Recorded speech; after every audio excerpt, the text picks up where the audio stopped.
সুখবর, আপনি বাবা হতে চলেছেন।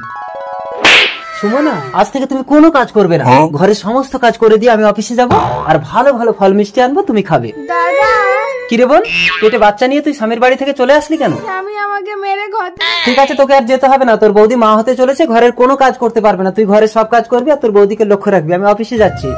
ঠাকুরজি, আমার পায়খানার জলটা একটু তুলে দাও তো। বোন, ভালো করে ঘর মোছ।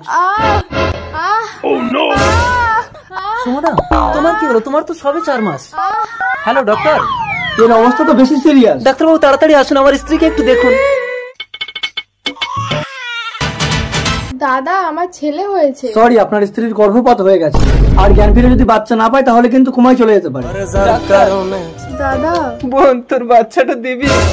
বোন, তোর পায়ে পড়ছি, তুই আমার বউকে বাঁচা। আমার এই তো বাচ্চা। তোমার বাচ্চা সুমনা। তোমার বোনের কি হলো গো? আমার বোনের বাচ্চাটা মারা গেছে সুমনা। ওই ডাইনি যেন আমার ছেলের গায়ে একদম হাত না দেয় বলে দিচ্ছি।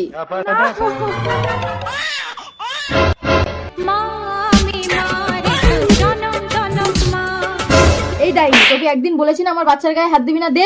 আসলে বাচ্চাটা ওর সুমনা, তাই ও প্রতিদিন লুকিয়ে লুকিয়ে বাচ্চাকে দুধ খাওয়ায়। অসম্ভব। সম্ভব, ডাক্তারি শাস্ত্রের মধ্যে 4 মাসে কারো বাচ্চা হয় না। সন্তান নিয়ে স্বামীর ঘরে চলে যাব। আমার ছেলে। চলো মায়া। जिंदगी की राहों